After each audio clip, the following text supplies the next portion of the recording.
இது திராவிட மண் அப்படின்னு சொல்றாங்க, திராவிட கட்டடக்கலை, திராவிட கலாச்சாரம் அப்படின்னு தானே சொல்லிட்டு இருக்கோம். அப்புறம் பொங்கலை மட்டும் ஏன் நீங்க தமிழர்னு பிரிக்கிறீங்க? எனக்கு புரியல. அதையும் திராவிடர் திருநாள்னு சொல்ல வேண்டியது தானே.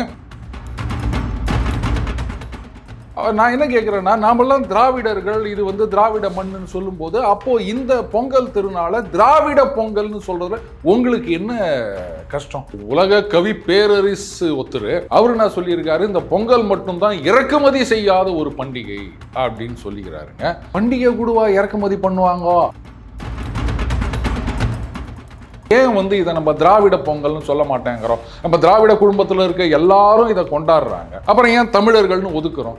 அண்ணன் துரைமுருகன் அவர்களை பொறுத்த வரைக்கும் ரொம்ப வெள்ளந்தியா பேசுவாருங்க. ஸோ அவர் சொன்னதுக்கு இவர் கோச்சிக்கினாரு. எதுக்கு கோச்சிக்கினாரு? உண்மையை சொன்னதுக்காகவா, இல்லை உண்மையை இப்படி வெளிப்படையா சொல்லிட்டீங்களே அப்படின்றதுக்காகவா அப்படின்னு எனக்கு தெரியல.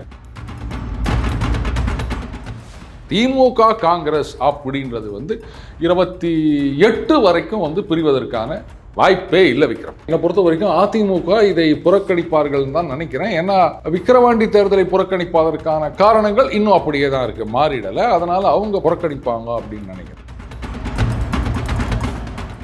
அதான் நான் முதலே சொன்னேன்ல, அதாவது இங்கே அட்லீஸ்ட் பாஜகவாவது நிற்பாங்க, இல்லை பாஜக கூட்டணியிலேருந்து தமாக நிற்பாங்க அப்படின்னும் போது நாங்கள் தான் இங்கே கிங்கு 50 வருஷத்துக்கு அப்படின்னு எஸ்டாப்ளிஷ் பண்ணுறதுக்கு திமுகவுக்கு இது ஒரு நல்ல வாய்ப்பு. அவர் ரேஸில் கலந்துங்கினதுக்கோ இல்லை பைக் ரேஸில் இருந்தார் நினைக்கிறேன் முன்னாடி. இப்போ என்ன கார் ரேஸா? அரசாங்கத்தோட காரு பைக்கு அது எதுவும் அவர் பண்ண மாதிரி எனக்கு தெரியல.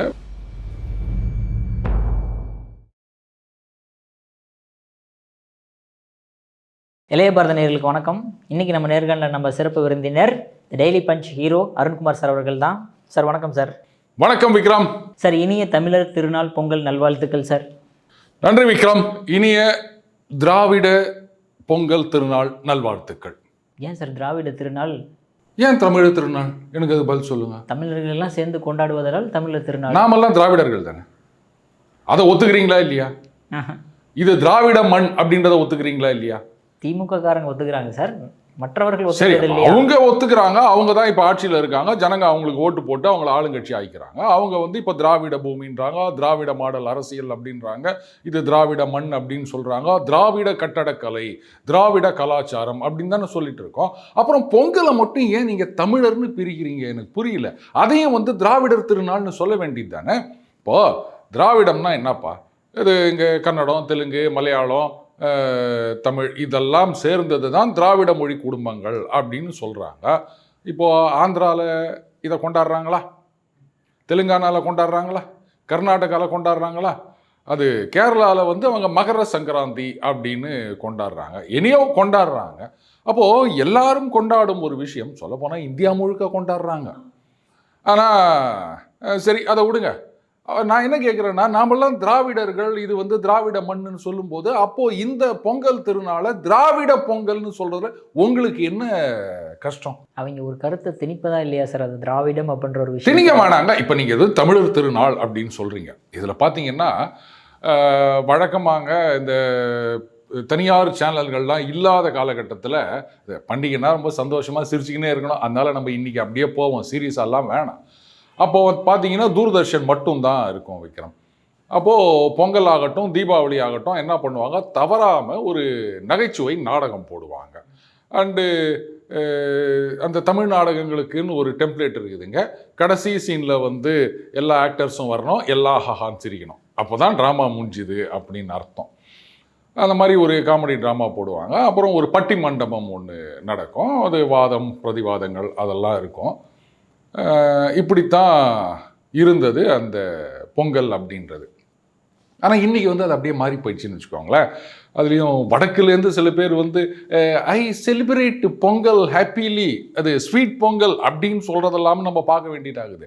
பொங்கல் அப்படின்னா அது யாராவது ஒரு சினிமா நடிகர் நடிகை இவங்களுடன் தான் செலிப்ரேட் பண்ணுவது டிவியில் அப்படின்னு ஆகிப்போச்சு. இப்போது இந்த தமிழர் திருநாள் அப்படின்னு சொல்கிறீங்க, தமிழர்கள் மட்டும் கொண்டாடுவதா அப்படின்னா, இல்லை இந்தியா முழுக்க கொண்டாடுறாங்க. ஸோ அதில் ஒரு சின்ன குழப்பம் இருக்குதுங்க.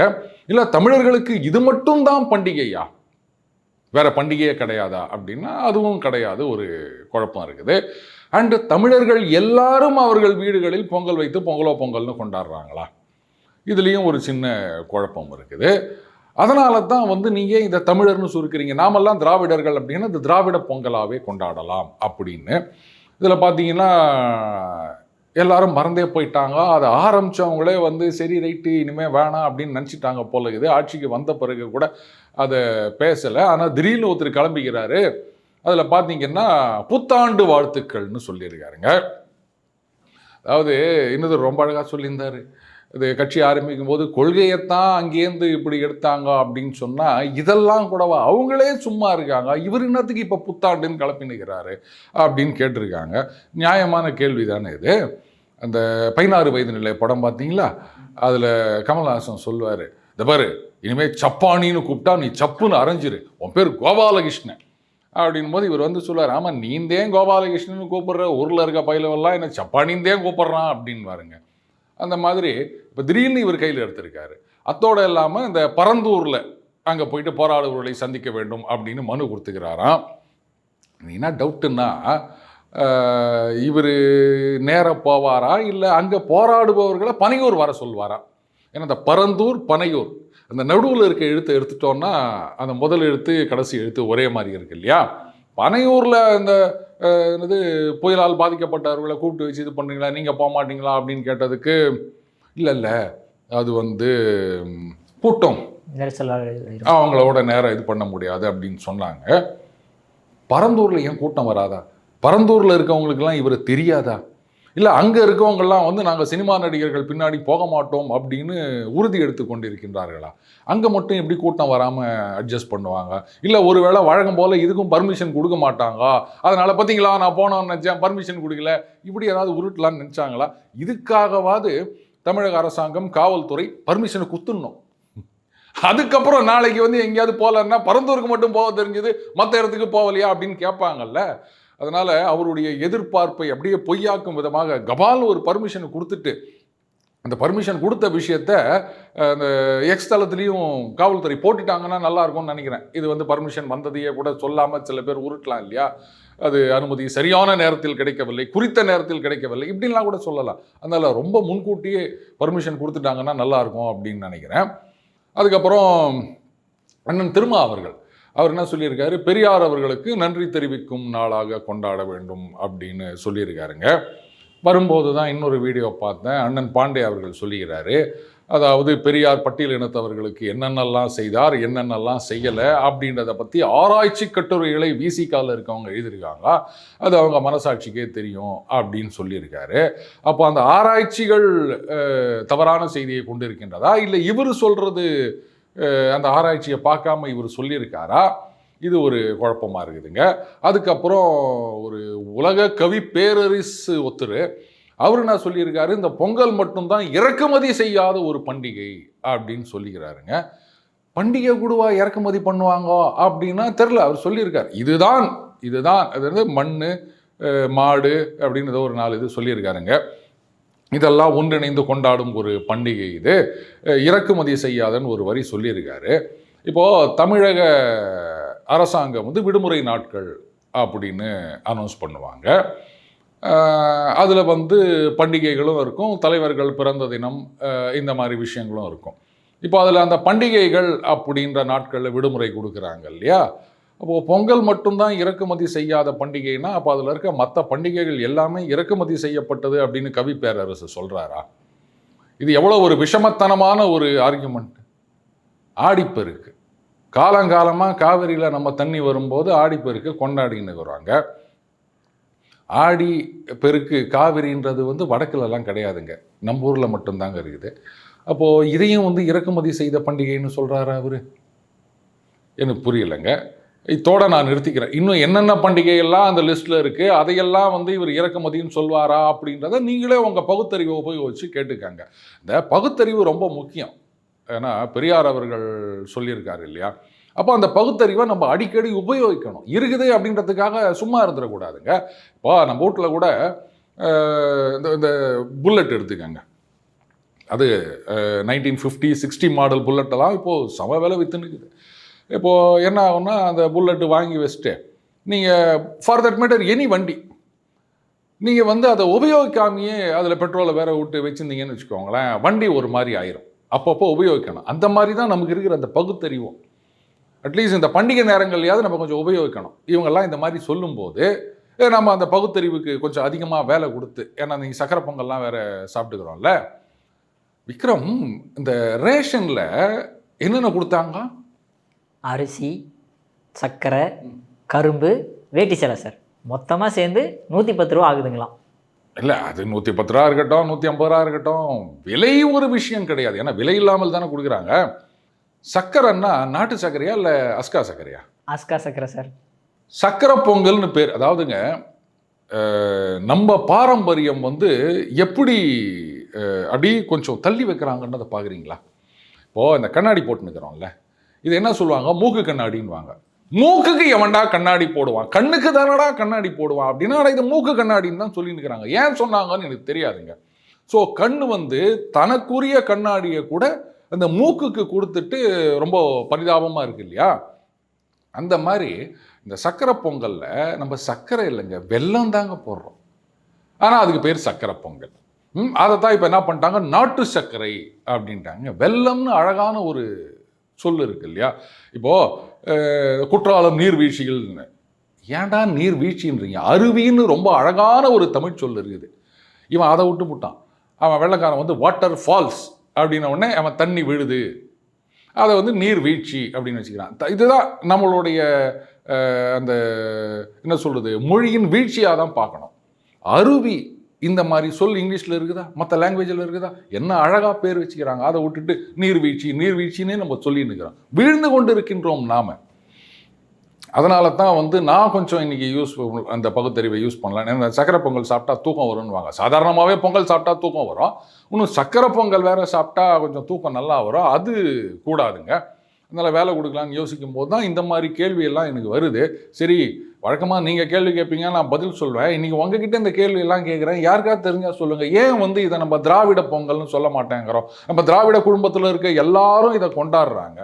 அப்புறம் ஏன் தமிழர்கள்னு ஒதுக்குறோம்? மற்ற இடத்துலலாம் நாம் திராவிடர் திராவிடர், மற்ற ஸ்டேட்டில் இருக்கவங்க யாரும் நம்ம திராவிடர்னு சொல்லிக்கிறது கிடையாது. எக்ஸப்ட் ராகுல் திராவிடு, அவங்க ஃபேமிலி, அவங்க தான் திராவிட்னு சொல்லிட்டு இருக்காங்க. கமெண்டேட்டர் சொல்கிறாங்க திராவிட் இன்னும் சொல்லின்னு இருக்கிறாங்க, அவர் தான் இந்தியாவின் கிரேட் வால் அப்படின்னு. வேற யாரும் திராவிடர்கள்னு சொல்றது கிடையாதுங்க. அப்படி இருக்குச்சே, இதையும் வந்து நம்ம எல்லாத்தையும் திராவிடம் அப்படின்னு சொல்லும்போது இதையும் திராவிட பொங்கல்னு சொல்லலாமே அப்படின்னு எனக்கு ஒரு யோசனை வந்ததுங்க. சரி விடுங்க, இதெல்லாம் பெரியவங்க தான் முடிவு பண்ணணும். நீங்களும் நானும் முடிவு பண்ண முடியுமா விக்ரம்? சரி, திராவிட பொங்கல் அப்படின்னு சொல்லும்போது இந்த பொங்கல் தொகுப்புமே சொல்லியிருந்தீங்க, அந்த சர்க்கரைக்கு பதிலாக பொங்கல் அப்படின்ட்டு. அதில் ஏன் எதுக்காக வந்து டெண்டர்லாம் வந்து ரொம்ப கம்மியான விலைக்கு வாங்கி கொடுக்கறதுக்கான காரணம்? டெண்டர்னாலே கம்மி விலைக்கு தான். அதாவது நாம் வாங்குகிற ஐட்டங்களாக இருந்தால் கம்மி. இதுலேயும் ஊழல் நடந்திருக்கா? ஊழல் நடந்தால் எங்க கொடுத்ததே கம்மி, இதில் என்னங்க ஊழல்? ஒரு இந்த என்னது முந்திரி, அப்புறம் வெல்லம், புளியெல்லாம் கூட ஒரு தடவை கொடுத்தாங்கன்னு நினைக்கிறேன். அதில் யாரோ ஒருத்தர் பல்லி இருக்குதுன்னு கிளப்பி விட்டு பொங்கலுக்கு புளி எதுக்கு அப்படின்னும் போது தான் சந்தானத்தோட இது எனக்கு ஞாபகம் வந்தது. சக்கரை பொங்கலுக்கு வடகரியா, பின்ன என்ன பன்னிக்கரியா அப்படின்வாரு. ஸோ அதுக்கு ஏதாவது புளி தேவைப்பட்டிருக்குமான்னு தெரியல. மேபி அந்த மாதத்துக்கு தேவையான மளிகை சாமான்கள் அப்படின்னு புளி கொடுத்தாங்களோ என்னவோ தெரியல. இப்படி ஆளுக்கு கிளப்பி விட்டு போட்டீங்க, வெல்லம் உருகுதுன்றீங்க, கஷ்டப்பட்டு ஃபிசிக்ஸா கெமிஸ்ட்ரியா அதெல்லாம் யூஸ் பண்ணி மெல்டிங் பாயிண்ட்லாம் கண்டுபிடிக்க வேண்டியதாகுது. அப்புறம் அந்த புளியில் பல்லி அப்படின்னு வேற ஒரு பக்கம் ஒருத்தர் கிளப்பி விட்றாரு. அவர் கூட ஏதோ கைது பண்ணாங்க சம்திங் நினைக்கிறேன். அந்த மாதிரி ஆளாளுக்கு இந்த மாதிரிலாம் சொல்லிட்டு இருந்தீங்கன்னா கிடைக்கிறதும் கிடைக்காம போயிடும். எங்கள் அம்மா சொல்லுவாங்க, ஏதோ கொடுக்குறாங்களே அதை கம்முன்னு வாங்கிட்டு வருவியா, அதை விட்டு தானம் கொடுத்த மாட்டேன், பல்ல பிடிச்சி பார்க்குற மாதிரி இது மாதிரிலாம் பண்ணினுக்கிறாருன்னா அப்புறம் வாத்தியார் கொடுக்க மாட்டார். வாத்தியார் என்ன பண்ணுவார், பசங்களுக்கு வந்து நோட்டு அது எதாவது வாங்கி கொடுப்பாரு. அதில் சப்போஸ் காது மஞ்சிக்குதுன்னு சொன்னால் அப்போ எங்கள் அம்மா இந்த மாதிரி சொல்லுவாங்க. அப்புறம் கிடைக்கிறதும் கிடைக்காதுரா, ஒழுங்காடுறா அப்படின்வாங்க. அது அவங்க அம்மாலாம் சொல்லலை போல இது. அதனால் யாரோ ஏதோ கிளப்பி விட்டு இப்போ அதெல்லாம் ஒன்றும் கிடைக்காம போயிடுச்சு. சரி விடுங்க, எலெக்ஷன் வந்தால் கிடைக்கும். இது இன்னொரு சேனலில் கேட்டாங்க. அப்போ நான் தமாஷா சொன்னேன்ப்பா, இந்த வருஷம் எலெக்ஷன் இல்லையே, அடுத்த வருஷம் எலெக்ஷன் வரும், அப்போ வந்து இன்னும் நீங்கள் எதிர்பார்த்ததை விட நிறைய கொடுப்பாங்க அப்படின்னு. அதான் நாம் வந்து ஏதோ விளையாட்டு பிள்ளையா சொல்லிட்டு போயிடுறோம், அது வினையாயிடுது. அண்ணன் துரைமுருகன் அவர்கள் இதை சொல்லிக்கிறாராம். செல்வ பெருந்தகை அவர்கள் வந்து இதுக்கு வந்து கண்டனம் தெரிவித்திருக்கின்றார். இன்னும் இந்த மாதிரி சொல்கிறீங்களா? உண்மையைத்தானே சொன்னார் அண்ணன். ஏங்க உண்மையை சொல்கிறது, அது என்ன படம், கல்யாண பரிசு, அதில் இந்த தங்கவேறு என்னடா இவன் ஒரு உண்மையை சொல்ல விட மாட்டேங்கிறானே, மன்னாரன் கம்பெனி அப்படின்னாரு. அந்த மாதிரி எலெக்ஷன் வந்தால் கொடுப்பாங்க, இது எல்லாருக்கும் தெரிஞ்சது தான். எதிர்கட்சிகள்லாம் வேற சில பேர் சொன்னாங்க இந்த வருஷம் எலெக்ஷன் இல்லை அதனால கொடுக்கலன்னு. அண்ணனும் அதைத்தான் சொல்லியிருக்காரு. அண்ணன் துரைமுருகன் அவர்களை பொறுத்த வரைக்கும் ரொம்ப வெள்ளந்தியாக பேசுவாருங்க, டவுன் டு எர்த்து அரசியல்வாதி அவர். ஸோ அவர் சொன்னதுக்கு இவர் கோச்சிக்கினார். எதுக்கு கோச்சிக்கினார்? உண்மையை சொன்னதுக்காகவா, இல்லை உண்மையை இப்படி வெளிப்படையாக சொல்லிட்டீங்களே அப்படின்றதுக்காகவா அப்படின்னு எனக்கு தெரியல. ஏனையோ இதெல்லாம் வந்து காங்கிரஸ் திமுக மேலே கோச்சிக்கிறதோ, இல்லை திமுக காங்கிரஸ் மேலே கோச்சிக்கிறதோ, அதெல்லாம் வந்து அந்த கூட்டணிக்குள்ள சகஜம். இதெல்லாம் வச்சு உடனே கூட்டணி உடைந்து விட்டதா, திமுக சிதறுகிறதா அப்படின்லாம் தம்ப்நெயில் போடாதீங்க. அதெல்லாம் நடக்கவே நடக்காது. திமுக காங்கிரஸ் அப்படின்றது வந்து 28 வரைக்கும் வந்து பிரிவதற்கான வாய்ப்பே இல்லை விக்ரம்.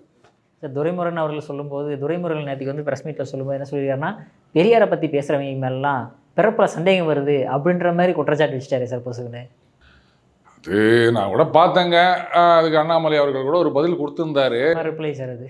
ஆனால் திமுக எப்படிங்க வந்தது? அண்ணனும் பேசியிருக்கார். அந்த வேலூர் அதற்கும் திமுக உருவாகியதற்கும் சம்பந்தம் என்ன அப்படின்னு வேற பேசியிருக்காருங்க. அப்போ அவர் மேலே கோச்சிக்குன்னு ஒரு எதிர்ப்பு காட்டும் விதமாகத்தான் திமுக உருவாகியது. இவங்க அவங்கள வந்து சாடி பேசியிருக்கிறார்கள், இவர்கள் அவர்களை சாடி இருக்கின்றார்கள், அதெல்லாம் பத்திரிகையில் இருக்குது. அப்புறம் பெரியாரை பற்றி இது மாதிரி பேசக்கூடாதுன்னு சொன்னால் நீங்களே பேசி தானே ஆரம்பிச்சிங்க. ஒரு அன்னைக்கு ஓகே, இனிமே நாட் ஓகே அப்படின்னு சொல்கிறாரா தெரியல. நாட் ஓகேனா என்றைக்குமே நாட் ஓகே, ஓகேனா என்றைக்குமே ஓகே. இதுதாங்க எனக்கு தெரிஞ்சது. அவங்க பின்னாடி வேற நிறைய சட்ட புத்தகங்கள் இருக்கின்றது. அதெல்லாம் வந்து இந்த விஷயங்களெல்லாம் இத்தனை வருஷம் எக்ஸ்பைரி அப்படின்லாம் ஒன்றும் கிடையாது. ரைட்டு, மூத்த அரசியல்வாதி அதை கொஞ்சம் தவிர்த்து இருக்கலாம். ஆர் மேபி இப்போ இருக்கவங்களுக்கெல்லாம் வந்து அந்த கால அரசியல் எங்கே தெரியும் அப்படின்னு நினச்சிட்டாரோ. ஏன்னா இன்றைக்கி இருக்கிற அந்த ஜென் ஜி அப்படின்னு சொல்கிறாங்கல்ல, அவங்கெல்லாம் பார்த்தீங்கன்னா இப்போ நடக்கிற அரசியலே பல பேருக்கு தெரிய மாட்டேது. அப்புறம் தானே 50 வருஷம் 60 வருஷம் முன்னாடி நடந்த அரசியல்லாம் தெரிய போகுது. ஆனால் இந்த சோஷியல் மீடியான்னு ஒன்று இருக்குது. இந்த பொழுது போகாத சில பேர் உக்காந்திங்கன்னா அன்றைக்கி அவங்க எப்படி பேசினாங்க, இன்றைக்கி இவங்க எப்படி பேசினாங்க அப்படின்னு எங்கெங்கே தான் பிடிப்பாங்களோ தெரியாது. 47, 48, 49, 50 அப்படின்னு அந்த காலத்தில் வந்த பத்திரிகைகள்லாம் அதுவுமே நிஜமா இல்லை வந்து ஃபோட்டோஷாப்பா அப்படின்லாம் தெரியல. அப்படியே உடஞ்சி போகிற மாதிரி இருக்குது பேப்பரு. இந்த ஃபேக்ட் செக்கர்ஸ்னு நிறைய பேர் தனியாரில் இருக்காங்க, நான் அரசை சொல்லலை. அவங்களுக்கெல்லாம் பொங்கல் அன்றைக்கி ஓவர் டைம் கொடுத்துருவாங்க போல இருக்குது. எல்லாத்தையும் உட்காந்து அவங்க செக் பண்ணிட்டு இருக்கணும். போதாகிறதுக்கு இன்னும் சில பேர் சும்மா இல்லாமல் அந்த இது மாதிரி தனியாக சுயாதீனமாக ஃபேக்ட் செக் பண்ணுறாங்க இல்லையா, அவங்களெல்லாம் டேக் பண்ணி இது வந்து நிஜமா இல்லையா எனக்கு செக் பண்ணி சொல்லுங்க இப்படின்லாம் வேற போட்டுனுக்கிறாங்க. எங்கள் பொங்கல் அன்றைக்கி எல்லாரும் வீட்டில் இருப்பாங்க, அதை போயிட்டு நீங்கள் அதை டேக் பண்ணு செக் பண்ணு அப்படின்னா அது என்னன்னு தெரியல. சரி விடுங்க, அது அரசியல் இதெல்லாம் சகஜமாப்பா, அவ்வளோதான் சார். அதே மாதிரி நம்ம ஈரோடு இடைத்தேர்தல் சார், 2வது தடவை இடைத்தேர்தலாக வருது. இதில் அதிமுகவினரும் புறக்கணிச்சிட்டாங்க, நம்ம பாஜகவினரும் புறக்கணிக்கிறது காரணங்கள் என்ன சார்? அதாவதுங்க, அந்த இன்னொரு பேட்டியில் நான் சொல்லியிருந்தேன், என்னை பொறுத்த வரைக்கும் அதிமுக இதை புறக்கணிப்பார்கள் தான் நினைக்கிறேன். ஏன்னா விக்கிரவாண்டி தேர்தலை புறக்கணிப்பதற்கான காரணங்கள் இன்னும் அப்படியே தான் இருக்குது, மாறிடலை. அதனால் அவங்க புறக்கணிப்பாங்க அப்படின்னு நினைக்கிறேன். பாஜகவை பொறுத்த வரைக்கும் இதை ஒரு ஆப்பர்ச்சுனிட்டியாக எடுத்துக்கின்னு கடந்த முறை வாங்கினதை விட இந்த தடவை அதிக ஓட்டுகள் வாங்கி காக்கணும். ஜெயிக்காட்டா கூட ஓட் பர்சன்டேஜ் அது இன்க்ரீஸ் ஆனாலே அது ஒரு பெரிய விஷயமாக பார்க்கப்படும். அதுவும் இந்த தடவை அதிமுக வாக்குகள் விக்கிரவாண்டி மாதிரி திமுகவுக்கு டிரான்ஸ்ஃபர் ஆகுதுன்றது கொஞ்சம் கஷ்டம். ஏன்னா 2 பேரும் நெருங்கி வருகிறார்களோ அப்படின்னு ஒரு எண்ணம் 2 பேர்த்துக்கு மத்தியிலுமே இருக்குது, கட்சிக்காரர்கள் மத்தியில். அதனால் அந்த பக்கம் வரலாம். ஸோ இதை வந்து அவங்க ஒரு ஆப்பர்ச்சுனிட்டியாக எடுத்துன்னு பண்ணணும் அப்படின்னு நான் சொல்லியிருந்தேன். நாத்தாக்கா எப்படியும் வேட்பாளரை நிறுத்துவாங்க அப்படின்னு சொல்லியிருந்தேன். ஆனால் திடீர்னு பாஜக வந்து இல்லை நாங்களும் போட்டியிடுவதில்லை அப்படின்னு முடிவு எடுத்துட்டாங்க. முதல்ல எனக்கு ஆச்சரியமாக இருந்தது. அப்புறமா இதை சொல்லலாமான்னு தெரியல. சரி விடுங்க, நாம தான் எல்லாத்தையும் ஓட்டவாய் வளரிட்டு இருப்போமே, அதனால் சொல்லிட்டு போகலாம், தப்பு இல்லை. அது நிஜமாக பொய்யாலாம் எனக்கு தெரியாதுங்க. ஒரு கமெண்டேட்டராக சீக்கா மாதிரி என்னுடைய கணிப்பு.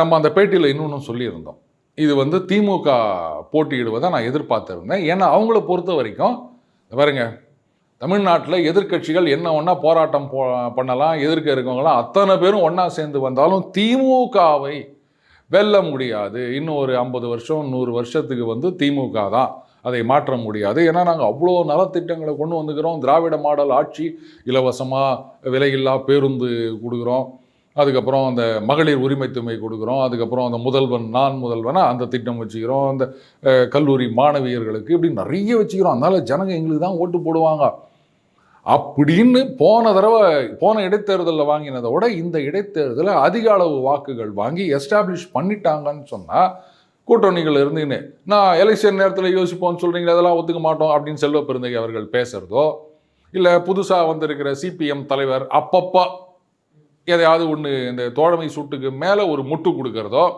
இதெல்லாம் குறைக்கலாம். ஏன்னா அவங்களுக்கு புரிஞ்சிடும், ஆஹா எதிர்கட்சிகள் அத்தனை பேரும் ஒன்றா சேர்ந்தாலுமே இது வேலையாகாது, திமுக தான் இங்கே நிரந்தரம் அப்படின்றது அவங்களுக்கு புரிய வைக்க வேண்டிய ஒரு ஸ்ட்ராட்டஜியாக இருக்கும் அப்படின்னு நாம் சொல்லியிருந்தோம். ஒருவேளை யாராவது கேட்டுன்னு போயிட்டு சொல்லிட்டாங்களோ, அதனால் என்ன பண்ணிட்டாங்க, இப்போ பாஜக நிற்கலை, நாத்தாக்கா மட்டும்தாங்க நிற்குது. நிச்சயமாக இந்த தடவை பாஜக வாக்குகள் அது எவ்வளோ இருந்தாலும் அது நாத்தாக்கா பக்கம் போகும், ஒத்துக்கிறீங்களா? அடுத்தது அதிமுக வாக்குகளும் நாத்தாக்கா பக்கம் போவதற்கு வாய்ப்பு இருக்கின்றது. அப்போது அவங்களுடைய அந்த 8% போன தடவை அதோட கம்மியாக தான் வாங்கினாங்க. இந்த தடவை வந்து ஒரு 10% இல்லை 12%, 15% அப்படின்னு வருதுன்னு வச்சுக்கோங்களேன். அப்போ என்ன ஆகும், இப்படி ஒரு கூட்டணி வரப்போகுதுன்னு சொல்லி இருக்கிறாங்கல்ல, அது மக்களால் ஏற்றுக்கொள்ளப்படும் அப்படின்ற விஷயம் எஸ்டாப்ளிஷ் ஆகும். இதெல்லாம் டெஸ்டிங் த வாட்டர்ஸ். எல்லாத்தையோட முக்கியம், திமுக வந்து பார்த்தீங்களா, இங்கே வந்து எதிர்க்கட்சிகள் என்னதான் போராட்டம் பண்ணாலும் எங்களை ஜெயிக்க முடியாது, நாங்கள் அசைக்க முடியாத சக்தி மக்கள் செல்வாக்குன்னு சொல்ல முடியாது. கூட்டணி கட்சிகள் எதிர்க்க யாருமே இல்லை, அதான் ஜெயிச்சு விட்டீங்க, இதெல்லாம் நாங்கள் ஒத்துக்க மாட்டோம், தப்பாட்டம் முதல்ல இருந்து அழிச்சிட்டு ஆடுங்கன்னு சூரி சொல்லார்ல, அந்த மாதிரி தான் ஆகும்னு நினைக்கிறேன். ஸோ திமுக வந்து எஸ்டாப்ளிஷ் பண்ண இருந்ததற்கான ஒரு வாய்ப்பை முழுவதுமாக பறித்து விட்டது இந்த பாஜக முடிவுன்னு சொல்வேன். அதனால் என்னை பொறுத்த வரைக்கும் ஸ்ட்ராட்டஜிக்கலாக இதை ஒரு சரியான முடிவாக தான் நான் பார்க்குறேன். ஆனால் அடுத்த எலெக்ஷனுக்கு என்ன எவ்வளோ நாளுங்க இருக்குது, ஒரு வருஷம் இன்னும் கொஞ்சம் மாதமும் இருக்குது, அந்த மாதத்தில் பிரச்சாரமும் ஆரம்பிச்சிடும். அதனால் இப்போது அந்த ஒரு சான்ஸ் கொடுக்காததுனால, என்னதான் இருந்தாலும் நீங்கள் நாத்தாக்காவோட போட்டி ஜெயிச்சிட்டீங்கன்னு அப்படின்னா, இப்போ அது ஜெயிக்கிறது பெரிய விஷயம் கிடையாது, அவங்க தான் ஜெயிக்க போகிறாங்க. ஆனால் நாத்தாக்காவுடைய வாக்கு சதவீதம் ஏறக்கூடாது அப்படின்னு தான் அவங்க மும்முரமாக இருப்பாங்க. அட்லீஸ்ட் போன தடவை வாங்கின வாக்கை விட அதிகமாக போகக்கூடாதுன்னு நினைப்பாங்க. அது ரொம்பவே கஷ்டம்னு நினைக்கிறேன். ஏன்னா பாஜக, அதிமுக இந்த வாக்குகள், முக்கியமாக தேமுதிக வாக்கு, வாட்டவர் 3% 1/2% 1%, அதெல்லாமும் அப்படியே ஒட்டுக்கா நாத்தாக்கா பக்கம் போகிறதுக்கு நல்ல சான்ஸ் இருக்குது. அப்போ நாத்தாக்காவே அவங்க பர்சன்டேஜை இன்க்ரீஸ் பண்ணி காமிச்சிட்டாங்கன்னா, இது அந்த கூட்டணி கட்சிகளுக்கு இன்னும் ஒரு அல்வா இந்த சென்ஸ் ஒரு லட்டு சாப்பிட்டா மாதிரி ஆயிரும் இல்லைங்களா.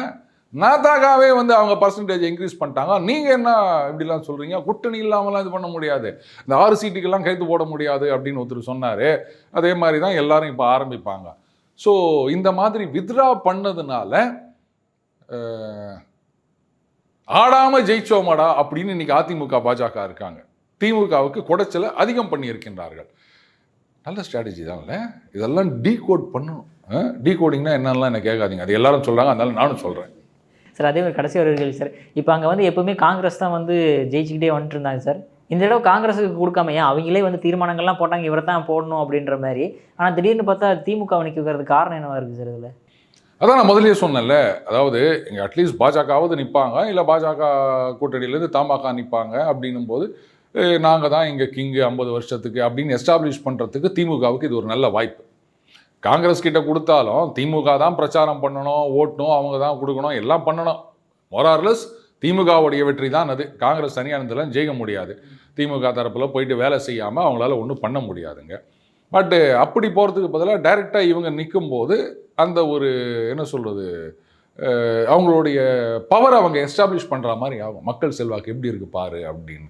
ஸோ அதனால் திமுக இதை தேர்ந்தெடுக்கின்றார்கள் அப்படின்னு நான் நினைக்கிறேன். ஆனால் அதை சோகா புரிஞ்சுன்னு 2 பேரும் ரைட் நீங்கள் 2 பேரும் அண்ணன் சீமானோட போட்டுக்கோங்க போட்டி அப்படின்ட்டு வந்துட்டாங்க.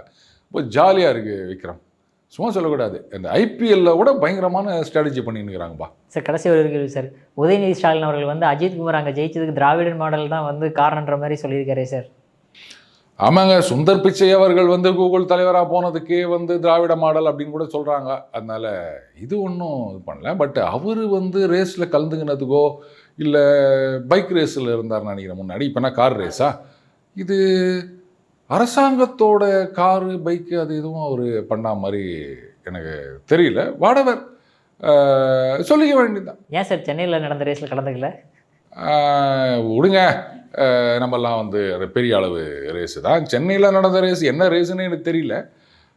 வழக்கமாக சோழவரத்தில் ரெகுலராக நடக்குங்க. இது கூட ப்ரிலிமினரி கூட சோழவரத்தில் நடந்ததாக ஒரு செய்தி படித்தேன் நான். சென்னையில் ரேஸ் நடந்ததில்ல. நான் கூட இப்போ கேட்டிருந்தேன், ஏங்க சோழவரம் கார் ரேஸ் அந்த ட்ராக்கு சர்க்கியூட் அப்படின்றது வந்து ரொம்ப வருஷங்களாக இருக்கிற ஒரு விஷயம் அது. அதை வந்து ஏன் டெவலப் பண்ணக்கூடாது? எதுக்காக இங்கே வந்து ரோட்டில் ஓட்டி அதை நீங்கள் பர்மனெண்ட்டாக ஒரு சர்க்கியூட்டாக டெவலப் பண்ணிட்டீங்கன்னு வச்சுக்கோங்களேன், அந்த ஏரியா நல்ல டெவலப் ஆகும். ஏன்னா பக்கத்துலேயே வந்து இந்த சிறுவாபுரி கோயில் இருக்குது, அதெல்லாம் வேறு இருக்குது. அது ஒரு பெரிய ஒரு எக்கோ சிஸ்டம். அது பண்ணியிருக்கலாம். சரி விடுங்க. மேபி அப்போது அந்த ஏகே அவர் வந்து ரைட்டு இனிமேல் இங்கே நம்ம பண்ணலான்ட்டு சோழவரத்தில் போய் பண்ணாருன்னா அது இன்னும் நிறைய பேர் வருவாங்க அப்படின்னு நினைக்கிறேன். விடுங்க, நம்ம ரேஸில் கலந்துக்க முடியாட்டாலும் நம்ம அப்படியே அதை பார்க்கலாம்ல.